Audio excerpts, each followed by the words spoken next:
Got it? Okay. We can go ahead and get started. All right. Guess we'll call our work session to order. We'll turn it over to you, Okay, Dr. Smith. thank you. So to start off, our beginning of our work session, we have April Fitterling from Policy Analytics that's going to be presenting today.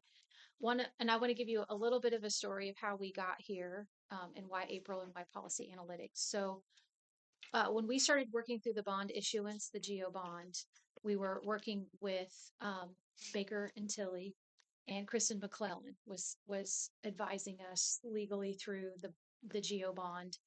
And Kristen had called me and said, "Hey, I have a heart for districts like Shackamack." She lives in the South Putnam area and works with South Putnam a lot.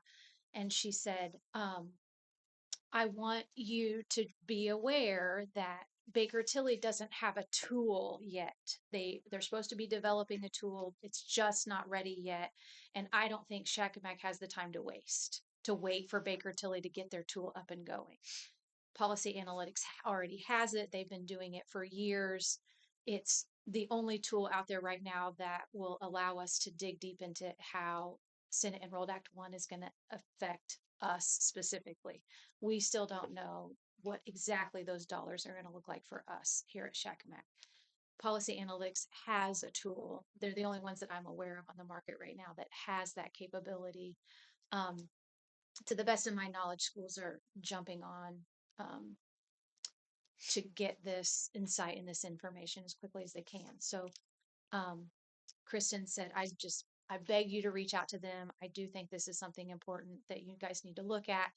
April cleared her schedule tonight so she could share. She has shared with me, and I said, "Oh, April, I can't even begin to explain to the board what you provide. Will you please just share with them firsthand what you're providing?" My understanding is we can pay for this from our um, new bond proceedings, but we also the bond proceedings that we haven't fully spent yet either. So, April, is that is that good for you to start and kind of give a background of how we got here? Okay, I'm gonna let you take. Yeah, that's perfect. Okay, I'm gonna let you take over. Okay, well, thank you so much. I am so honored to be able to come present to you guys. Just a little bit of my background. I was the CFO at Warsaw Community Schools for the past 8 years. I was with Warsaw for a total of 11 as deputy treasurer, and then CFO. So having the having the history in school finance, I wouldn't have left school finance for anything else but to help districts through this crazy time. So that's just a little bit about me. I still live in Warsaw. I'm from a really tiny town. I grew up in a small district, K through 12 in one building, public school. So I too have that heart for our small schools and what the impact may be through these changes that our legislation is doing. So I'm going to present or share my screen here. Here we go. Okay, so let me just make sure. Can you guys see that? Yes. Okay, perfect. Mhm. Okay, get it going. Okay, so please feel free to interrupt me at any time if I go too quickly or if you need me to slow down. So well, if I do it like this, I can't see you guys. So let me if you guys are okay, I will just kind of use my screen here instead of putting it in a presentation mode because I like to see you guys. I would love to be there in person, and hopefully I can make it out there to the district sometime. But here are for Policy Analytics. We are really we are a data analysis company that takes parcel level data and forecasts revenue for municipalities and school districts. And we started over 20 years ago. Our founder, he worked with with the state of Indiana and forecasting revenue for our legislative groups at that point in time. So we have a long background of pulling data for property taxes and forecasting revenues. So taking school finance, which is, let's just call it complex at its best, and having to make, all of our important changes based on all of these factors and going, legislation is going to change I'm going to say almost every year. We're going to have our, long range financial planning is based on all of these changes and all of these impacts. So what does that look like for us? So taking all of this information and trying to forecast out decisions is very important for districts and being aware of what's coming. So I'm just going to jump right in. Who are we? Policy Analytics. Our team, this is just our school side team. Barry's got almost 20 years in public education. Jane Herndon was from ICE Miller. She retired from ICE and came over to Policy Analytics part-time a year and a half ago. Tracy, she was with Brownsburg for, let's see, almost 10 years, and Jason O'Neill has been with Policy Analytics from the ground up. So we've got a large range of history, school history and backgrounds that we have compiled into a team to help districts across the state. We're small, but we're mighty. So that's just our school team. And then to talk about a little bit of the districts that we get to serve. So just a quick map of the districts across the state.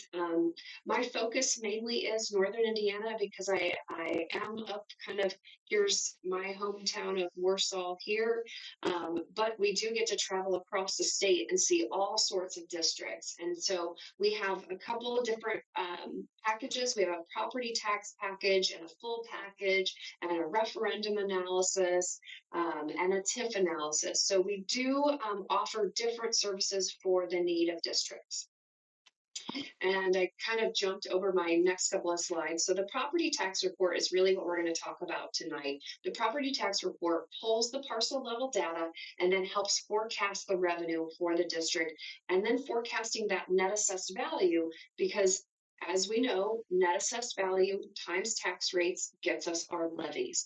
And as we have been focusing on our rates in the past, it's kind of taking a look at, instead of focusing in on rates like we have in the past, with net assessed values trending downward to get the same revenue that we would have prior, we do need to look at increasing our rates.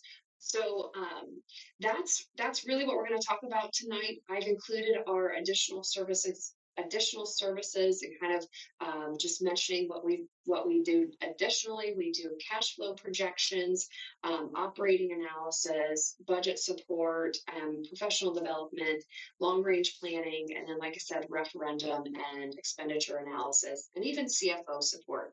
So that's kind of, we're, have a full package outside of the property tax package as well. So looking at the property tax report. So Dr. Smith mentioned that you all have either visited an ISBA meeting or heard from your colleagues across the state about Senate Enrolled Act 1. And as we have talked about Senate Enrolled Act 1 across the state, the most difficult thing for Senate Enrolled Act 1 is that it is impacting districts differently, depending on your net assessed value, depending on your tax rates. Do you have an operating referendum? All of those pieces. Do you have high circuit breaker loss? All of those pieces make Senate Enrolled Act 1 very complex and very different for districts across the state. So when we're talking with clients for Senate Enrolled Act 1, like I said, is a multitude of things happening. So we've got deduction changes, we've got credits happening, we've got business personal property tax changes. And then we have the farmland assessment changing and then other deductions being eliminated. And all of these things are not just happening in 1 year, it's happening over the next 5 years. So as those changes come into play, what does that look like for the district's revenue? And kind of backing up when I mentioned our full package services, that's where we take that revenue forecasting and put it into a cash flow forecasting, because revenue is great. And if you're like, okay, yes, we are maintaining our revenue, but are our expenditures outpacing our revenue, and are we going to have a negative cash balance in the end? So that's kind of where this the property tax piece is kind of the first steps, and working with districts, whether we do a full package or not, we just encourage that the districts have some sort of cash flow, because the property tax report is fantastic. It's the only thing that can tell districts what are going to happen to the revenues that we know of currently. And taking that information and then forecasting it over the next 5 to 6 years, due to these how Senate Enrolled Act 1 changes, it's going to be very important to look at what happens to cash balance. So looking at Senate Enrolled Act 1 changes right there, what does that mean for districts? So we're taking our parcel level data, and we do forecasting of gross assessed value, net assessed value. We do historical data to forecast what's going to happen. This is just a sample. What we saw in 2026 is the DLGF reset some cost tables. So we saw apartments, commercial, and industrial grow more than we would have in a different year, since they reset those cost tables, because they hadn't done that since prior to COVID. So as we dive into gross assessed value for districts, for like what drove that growth and what does that look like, and our assessment system is based on, it's a market-based system. So what is the housing market in each district? What does that trend look like? What is their certified AV? What is their median AV on their home? What does that circuit breaker impact look like? So we dive into each CAP category. So the CAP category 1, just your residential homes, your CAP 2, which is your agriculture, non-homestead homes, apartments, and long-term care facilities, and agriculture, if I didn't say that. And then CAP 3 is your commercial. So what does that look like for each district? What's that percentage? Because if the district already has a high circuit breaker loss, we tend to see just increased circuit breaker loss across the state due to these Senate Enrolled Act 1 changes. So diving in, and we can actually show you, like in this example here, you can see the actual amount of parcels that are at the tax caps already. And then just historical data to back that up. We've got the sale pricing for the homes in the counties, what the gross assessed value history is for your district. And then as we're talking, because kind of think of it as it's a big mathematical calculation that we're getting to. So if we take gross assessed value minus deductions, we get our net assessed value. Then we take our net assessed value times our tax rate, and that's what gets our levies. So these foundational changes in that formula are what's happening, and kind of getting to that end, changing what's happening to our revenues. But then if you look at certified levies, you also have to subtract out additional circuit breaker loss to get your net levy. So certified AV minus deductions gets you your net assessed value times your tax rate gets you certified levies. Certified levies, take out your circuit breaker loss, gets you your net levies. So one long line there of how do you get to your revenues. So this is what we help districts with, is we say what's happening to gross assessed value, then what's happening to net assessed value. And as you can kind of see in this sample slide here, due to the deductions increasing for the homestead deductions, and then the 2% cap class category, they have deductions that were not there prior to Senate Enrolled Act 1.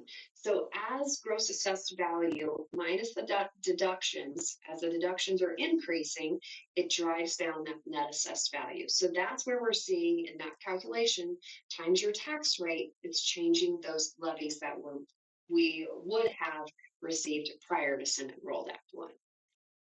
And so just kind of modeling, we like to model that trend and what we're seeing and what we're seeing across the state. I know this is one district, but those business personal property tax changes, those are those big drivers in 2027, making that big dip in that net assessed value. So districts across the state, business personal property, taking the de minimis amount.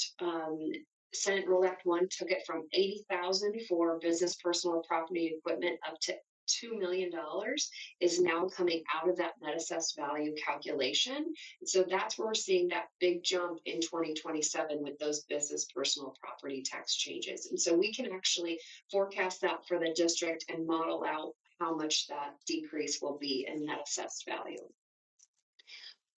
Next slide is just kind of that calculation again.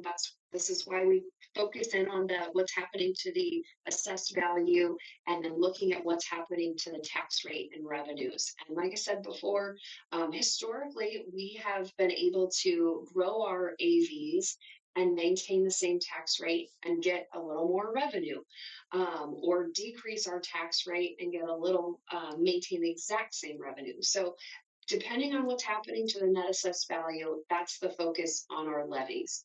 And this is where districts across the state are going, okay, do we start focusing on a levy-based focus and get away from the tax rate focus? Because that's kind of, if we stay flat, we're going to be losing revenues. And so, yes, diving into the next, oh goodness, I'm sorry.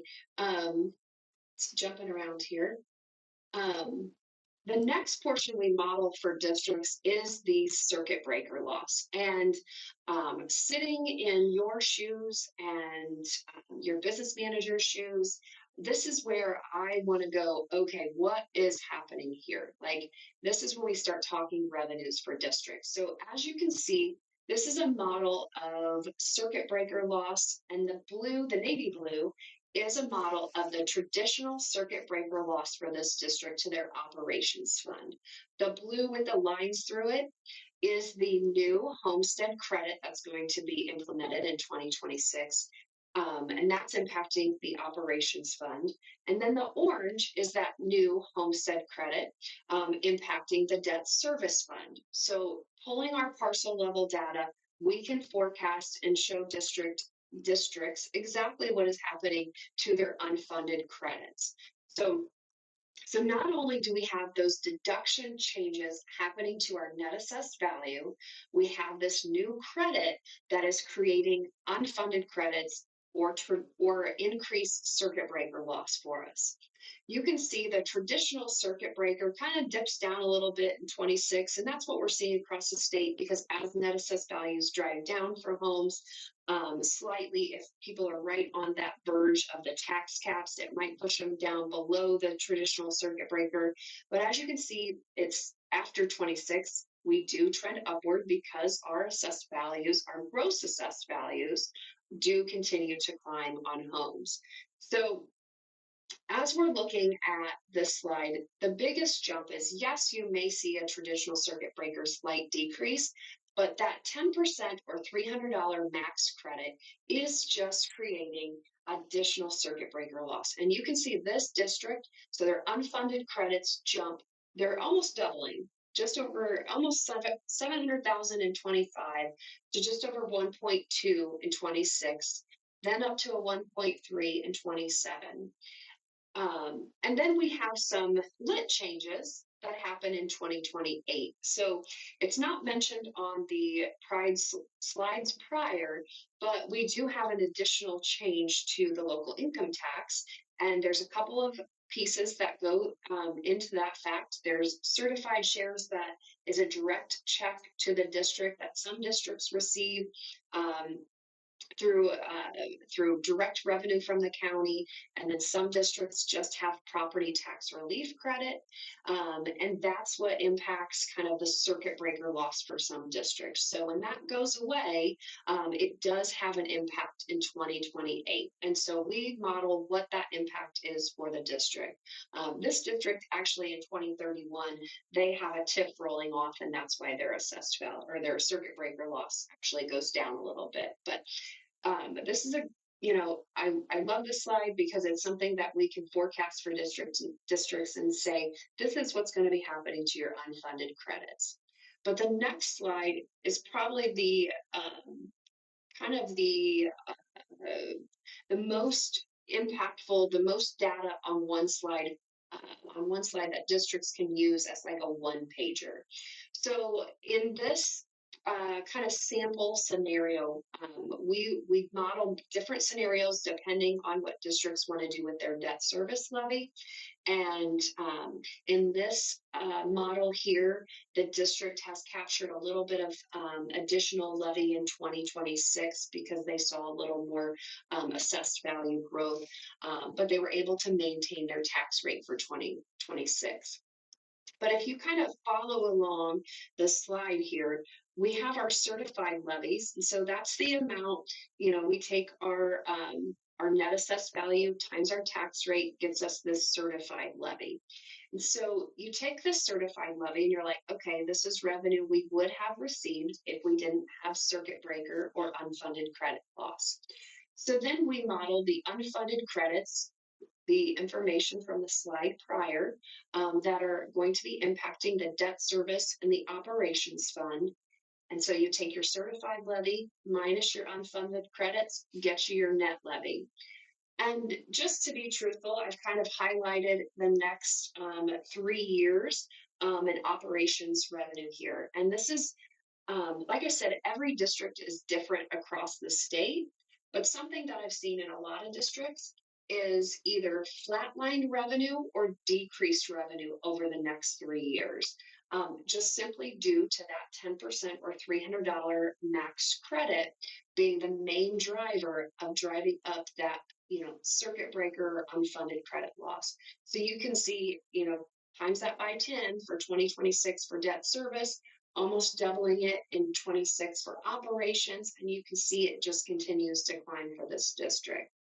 So all in all, this district here, reduced revenue in 2026, reduced revenue in 2027, and then you're back up to about 3.5 million in 2028. That's this for this district. Yes, the revenue continues to grow, but I guess the biggest point is operations fund. We're talking flattened revenues or slightly even decreased revenues. Operations fund expenditures, we all know, are not going down. Fuel, utilities, transportation, staffing is not decreasing. It's a highly inflationary expenditure fund. So this is what, as sitting in your seats in a district, this is what is so beneficial because you can see what's coming. It's not great. I'm not going to lie. There are some districts that are way worse than this. There are some that are a little bit better than this slide here. But across the state, as we see those unfunded credits go, you really need to be planning for that, for what's coming, looking at what those revenues are looking like, and then taking this and plugging it into your cash flows and going, okay, do we have enough a cash balance to sustain this? Do we need to cut expenditures? What does that look like? But then as we go along, I just want to kind of tag in what's happening to the tax rates in the meantime as well. So as we look at this scenario here, yes, their debt service stayed flat in 2026 because their net assessed value grew. But due to their net assessed value trending downward, just to get the same revenue in 2026 for their debt service, you can see their debt service rate has to increase and almost 4 cents, over 4 cents over the next 5 years. And the operations fund, if that follows the 4% growth quotient for operations, you can see what's going to happen to,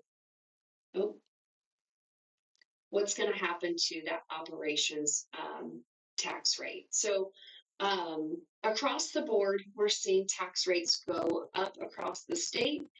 It's just to receive revenues that we would have prior to Senate Rolled Act 1, and in some cases, slightly less than we would have received. So, so really, that is, you know, the main kind of focus in on the presentation tonight. I don't want to keep you too long. There's a ton of information that I could share. I've added in some supplemental slides to goodness. To talk about some of our cash flow modeling that we do for districts, putting together, you know, board reports, are the cash flows. That's something that we provide as well to our full package clients. And then we also have, you know, referendum services that, you know, help districts find their levies, find their rates if needed at that point in time. And then we also do professional development for our clients. We do a quarterly meeting, and this is just a handout from our last meeting. It was mainly focused on referendums because we had a district that we had 4 districts that had just come out of a referendum the week prior. And so we had a panel come and discuss. So it's more than just property tax reports. We are here for our clients no matter what service we provide. We have professional development, and we are a partnership, not just a service provider. So I'll pause there and open it up for any questions that you guys might have. You two are the experts in this area. Don't have any questions right now. April, they're saying they don't have any questions right now. I think one of the things that I'm curious about is for the schools that you have ran this analysis for, how are they using this data and this new information to move forward, to plan for the future? What are you noticing schools doing, and how are they responding? Yeah, great point. So kind of going back is they're taking this information, plugging it into their cash flows, and really just doing, you know, this is our cash flow, but you have some internally. It's something that you can put together. It's nothing too difficult. But as we're seeing districts do this and forecasting out, as you know, the business personal property tax changes come in, the lit goes away, their revenue changes, looking at what's happening to their cash balance and kind of seeing almost like a waterfall, like this slide is. If this is my district and this is my information, and just to be completely transparent, Ice Miller, who we work hand in hand with, they have done probably 58 referendum timelines because districts are seeing this revenue decline or flatlined and comparing it to their expenditures and working it in their cash flows. And this is what we're seeing across the state, is districts are going, okay, can we survive with a referendum? Can we survive without a referendum, or can we survive, you know, making cuts?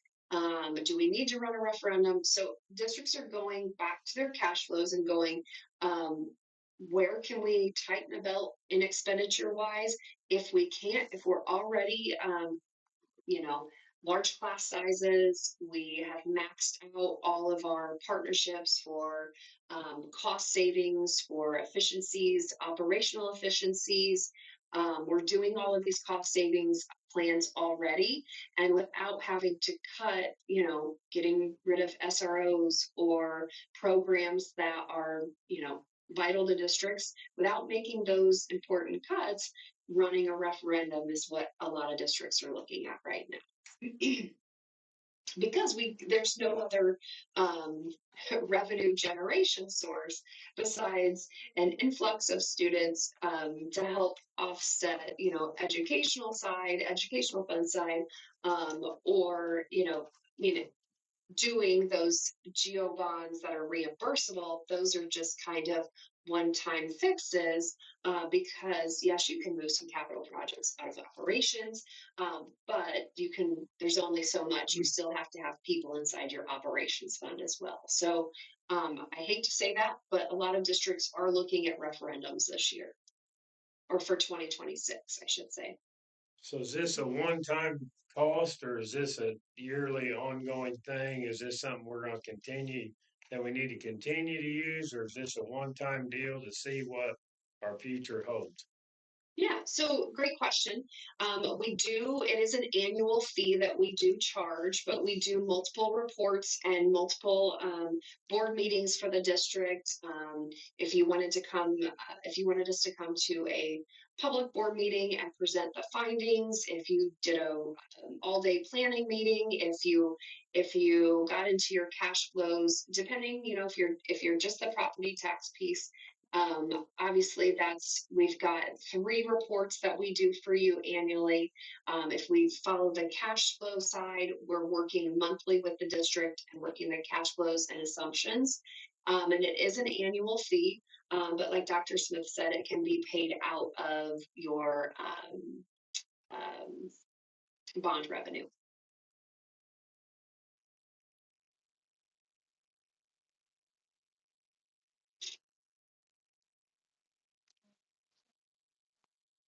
I think that's it for right now, April. Okay, all right. Well, if you go home tonight and you can't sleep and have questions, just shoot it my way. Happy to jump on another call and walk you through this, because I know it's a lot of information quickly, and a lot of stuff that we've not had to deal with prior in educational funding. So yeah, thank you. It's been my pleasure, and happy holidays. Thank you. Thank You you. do the same. Thank you, April. Thank you.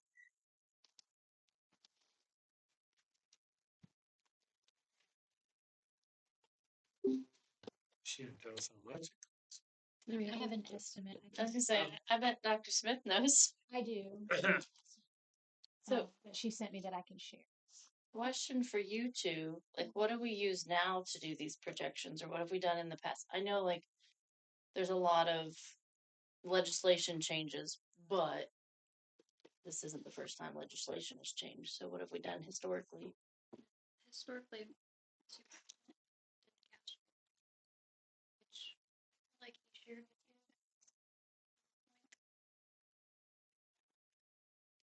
Which I'm more interested in. I'm not in, I feel like the cash flow is like kind of a premium package deal. I'm just interested in right now the property tax analysis. Just we need to know what the numbers are going to be. And I don't know of any superintendent that's able to do that on their own right now, because we just don't know how our assessed value is going to go down. Honestly, I don't know how they, because really at the end of the day, a lot of things could happen.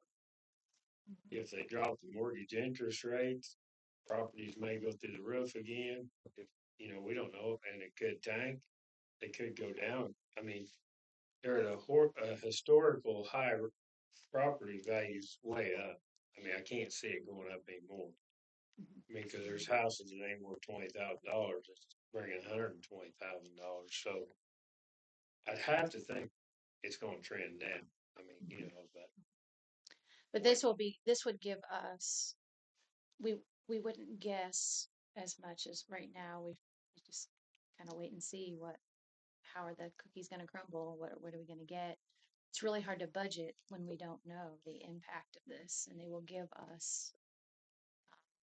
numbers that we can start to plan for the future, and we can have these conversations of, okay, if this is going to be our revenue, is this something we can make cuts and still be able to sustain? Is this something that even with cuts isn't feasible? We need to start talking about a referendum to stay open. At this point, it used to be people were talking about referendums because they wanted to build a fancy field house, a nice athletic facility. Now we're talking about a referendum just to stay open. We don't have enough information right now to know whether that's even something we should be talking about or considering. I think there's also a little bit I think there's misunderstanding now, because of the changes in the formula. Um, it's also going to be a matter of a referendum isn't because we're asking for more money. We're just asking for the same amount of money that we've always received, but now we have to receive it through a referendum and not through the normal tax revenues. So that would also be re-educating, I think, people, and because it can be, that R word can be they can have a lot of negative feelings and negative connotations because they used to be used very differently than how they're going to have to be used for a lot of school districts moving forward. So, Hopefully, if we have to do it, we can do it the next round and everybody in the whole state's doing it and everybody else is already done. They're like, okay, well, if everybody else is doing it, I guess we need to do it too. Yeah. And we don't have to be the bad guys. that is what we're hearing, even years. So Yeah. if we were So if we we were would have to do considering it, this. we Yeah, would need to that's- do it, have it be ready to be on the ballot for 26, or we can't do it again until 28. I am hearing, and actually in the superintendent group, the statewide one, we did a poll and they're gathering the data right now statewide of how many schools are haven't decided yet, are considering it, or have already decided they're going to do a referendum. And so I'll share that data with you when I get it. I'm hearing a record number of referendums will be on the ballot uh, next election. So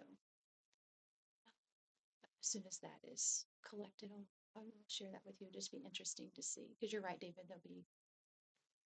We'll If we be could, if we inundated. could tough through till 28 and a bunch of other schools has done it, then when we do it, Or do you go in with the crowd and not stand out in 2 years? well, and again, normally a referendum is to do something extravagant and most taxpayers won't get behind that. Mhm. But if we do it, we're gonna have to send mailers to every house explaining, hey, we don't do this, we're not gonna have a school. You know what I mean? And I think then people are gonna be more likely to support a referendum than not, If we were trying to do something frivolous, you yeah, know, like Beagle County, yeah. Well, I think $340 million for a new I school. like you to show us what does this look like, because our estimates for circuit breakers in 2025 was 114,000. This year it's 258. So it's significant already just from 25 to 26. So when you tell me 28, and I think that Well, You're no. getting really nervous. I mean, it's that's already what I doubled. think. So That's yeah, why Kristen had said to me and called me after one of our bond meetings. She just wanted a one-on-one with me, and she said, I don't know if you can wait till 28. Okay. You need some Well, that's the numbers. So stuff you we're not, like Yeah. Jennifer, Yeah. that information, if we was seeing that, be like, yeah, this is, so that's the kind of stuff we just need to know. and then Thank she you said for, like the local income tax is going to go away in 2028. So we average 35 to 40,000 a year directly to us with that. for So income that would be on top of the circuit breakers. additional loss. additional loss. Yeah. Okay, so what were her rates? It was around 10,000 for the um, property tax. Just the Just the property tax price. analysis Yeah. for the 1 year. And is that a year by year type If we contract? want it, yeah. So I didn't get a chance to tell And you it's this. by school size. So that's a lot less than what larger districts would pay. We pay about the lowest amount that they charge because of our size, our It- school. And she talked about 3 different reports. That forecast, because they're looking into what we don't readily see. How far again does that go into the future as far as what they could tell us as far as data? Good question. From the graphs that I've seen up to 2035. But I can certainly reach out and get a more concrete answer for you to make sure that I'm telling you right. From the samples she showed me, it goes up to 2030. so basically you're saying it's a $10,000 a year thing. For Yeah. just that For part. just- Yeah, no, and that's fine. And I I'm didn't getting, have a chance to tell you this, but in our 2024 bond issue, not the money for projects, there is 7,700 some odd dollars left in the bond issuance account that we didn't have to pay lawyers or whatever. So I sent an email and asked Kristen, she just responded back, we can use that towards this. That we already have set aside. That would not come into play with the. Okay. For projects. So That's here's what in, you two ladies right here, you're the ones that's dealing with the finance. In your opinion, is this something we should do? I think For they're me, saying yes. yes. Okay, well then, They're just trying to I mean, solve you it. guys are the I ones, think they're asking us for this, I know, but I did want to make I sure. just wanna make it It's plain and just simple that so- you guys, I mean, Brownie, you're right, there's changes every year, but this is so many changes all at once for the next, it goes through 31. So, I mean, it's a lot. well, if you ladies It's a- say you need it, I trust your judgment, I mean, then we need it. And I feel like we're always working on estimates. You don't know how many students we're gonna have. You don't know, but this just feels extra. Okay, The cash flow thing, is that the spreadsheet? It was just a simple, It just sort of, yeah. yes, okay, I thought maybe you guys got it every once in a while. I don't know. we they should have did. Usually I think up at, Our little annual meeting. our little annual meeting. It Oh, was just- like pretty big, pretty extensive and like How proud he was. following the number. Okay. is that our summer retreat meetings or whatever? I think so. It's the ones up at ISU usually. I hope this superintendent does better, man. Yeah. You know, other schools, they gotta go to nice place. Look at, she's writing that down. We can't because we have to pay $10,000 to let them But tell we us have whether or not. 7,000 in some bank. $3,000. No, I'm joking about that. If you guys, this is something you think is crucial to the success and the future of our school, I trust what you're saying. We need to do it. I think it will also help to have that information because regardless, we're going to have to respond to the loss of revenue. So either it's difficult conversations with community, staff, families, and parents of why we've had to cut staff or why we have larger class sizes. We will have talking points. We'll be able to say, well, here's exactly why we had to make these decisions as a board. Or if we go for a referendum, we will have talking points to say why we had to do that. And that is something I feel like we don't have just yet. And I don't think we can spend money on mailers to promote referendums. Oh, you can? It has to be in person. That's why the lieutenant governor was going door to door in Avon, telling them not to vote for the referendum that was going through. The We're not in lieutenant Avon, governor. though. We're not in Avon. Well, he's not going to do that here, but we have to do that here. Yeah, but couldn't we have, I mean, couldn't we have public meetings if it ain't at school and we could just get up and speak? Absolutely. So if we can't do mail, but if we would, but trying to get people out, get the kids Yes. to do one of their YouTube videos about it, Yeah. And sharing what the referendum, what it entail. I mean, is that something we could do legally? yes, we can. And in fact, one of the get more than first steps they say is equip your own people to help Right. them understand why.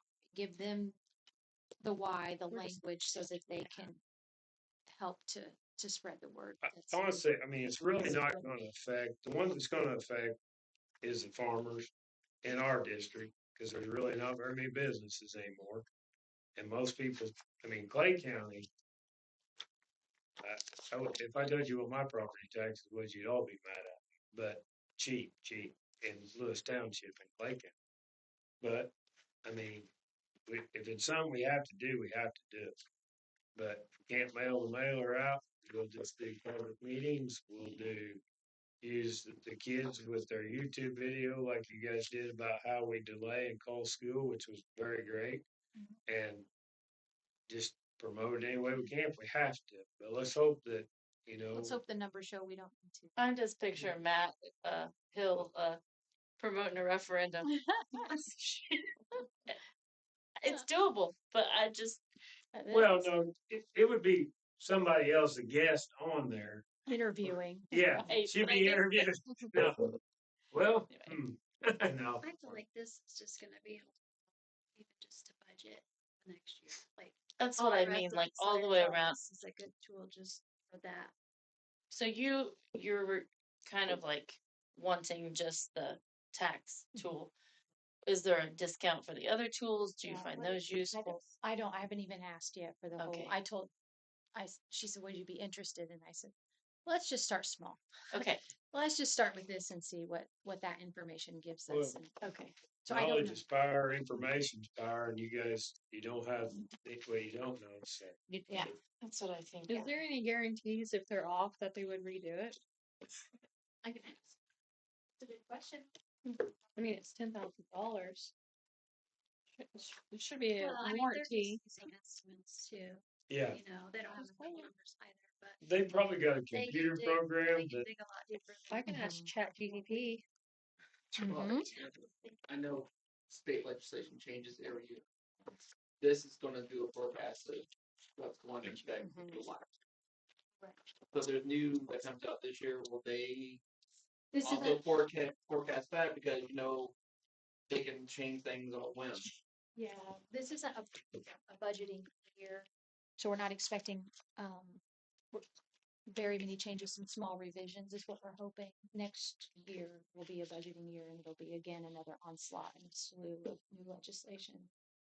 So, Well, and I remember we had this discussion previous thing about the referendum, mhm. and we were told that it probably wouldn't benefit us here because we don't have a whole lot of farmland and all that where you can get that big Mhm. tax increase.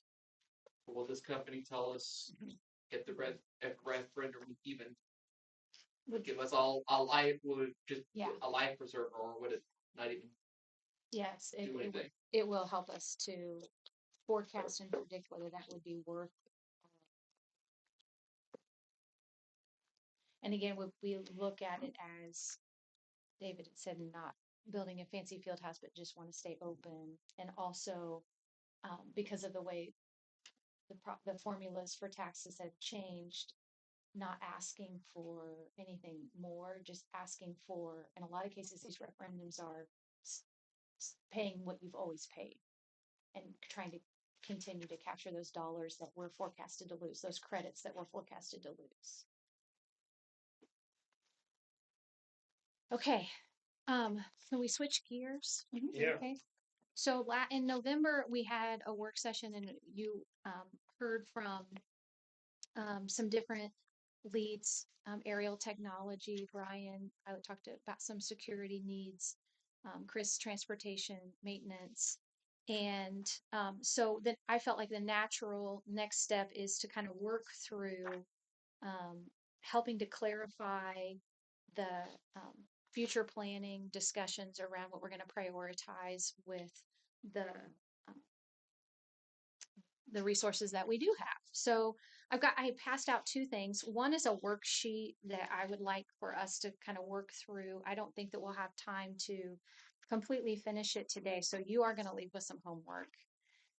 Guys, I would like you to get this back to me, but I'm not going to ask you to answer all of this or put all of this down on paper today. But the purpose of this is just to get your input on what you see, help us to clarify the district needs, and help to indicate the relative priorities.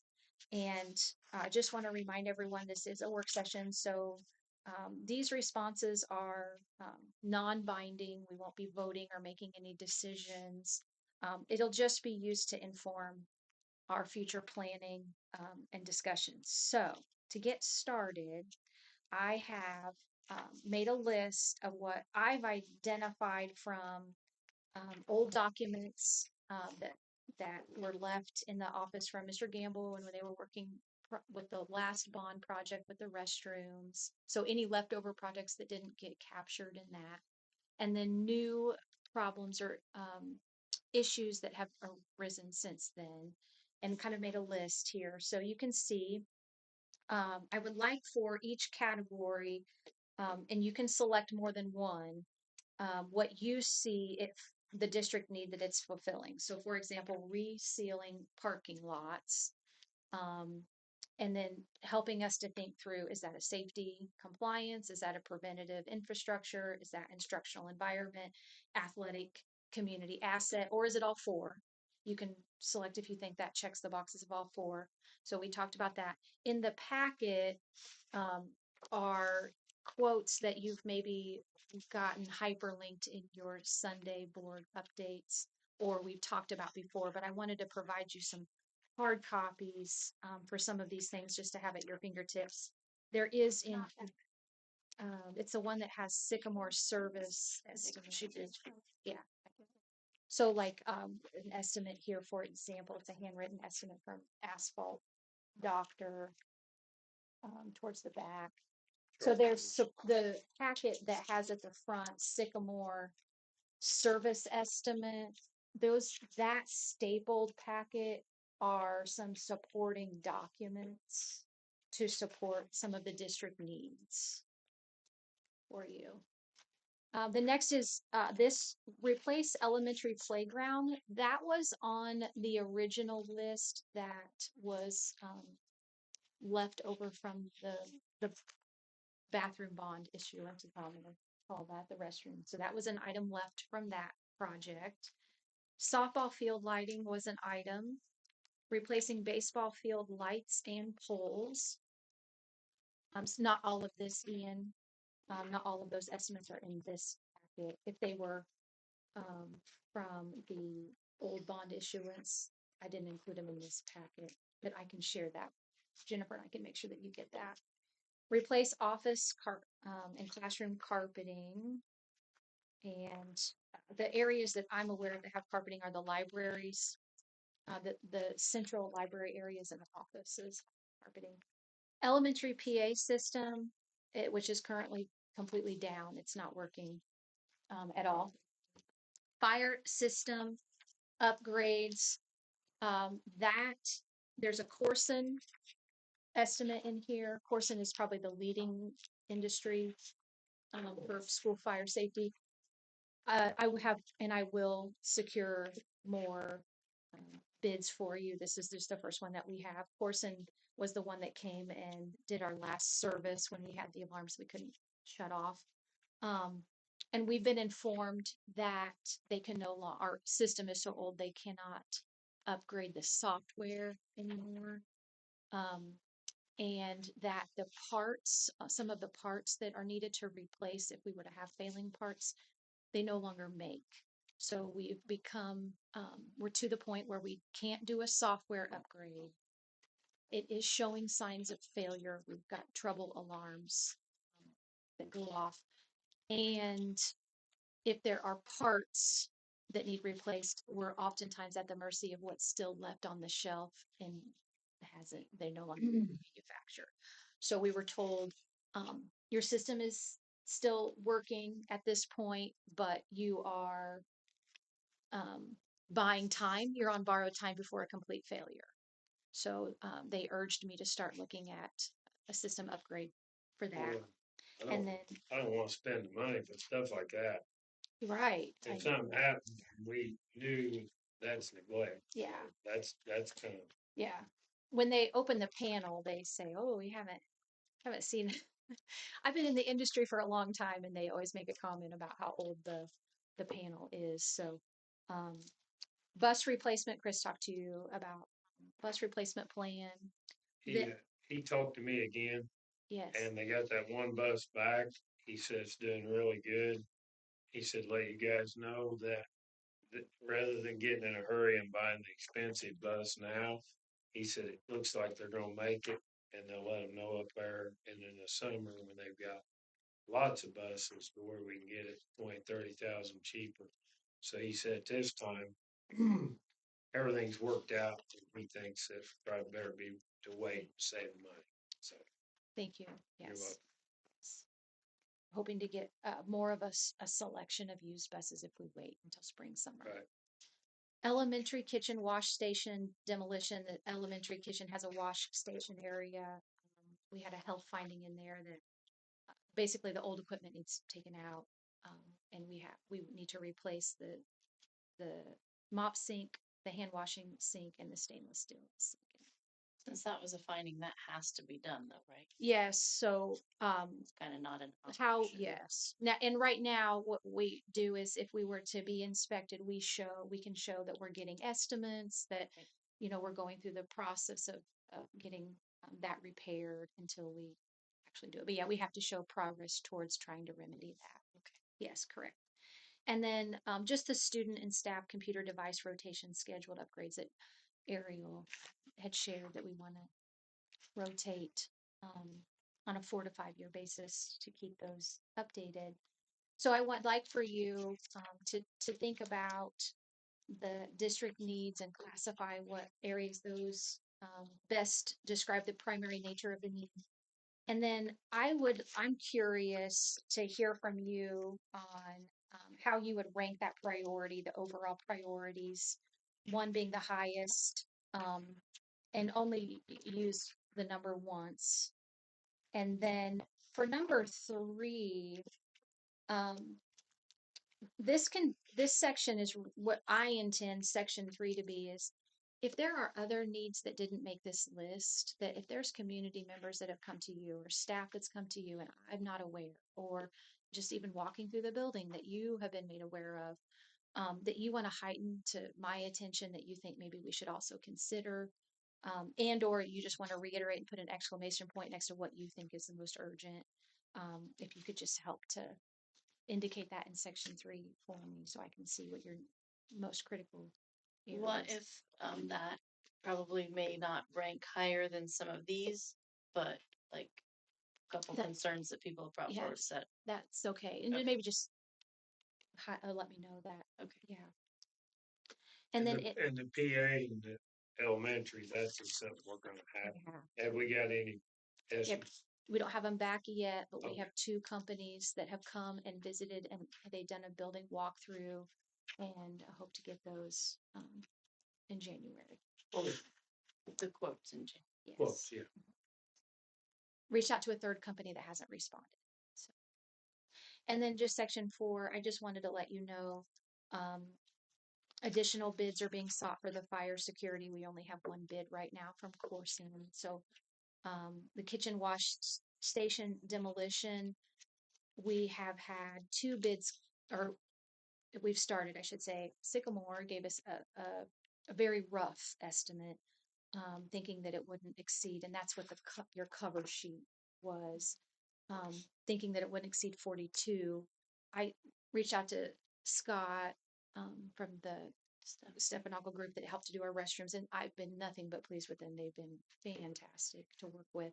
So I reached out to him, and he came right away within 2 days and did a walkthrough. He and Dana, and he was going to put out to his companies so that we could get some bids.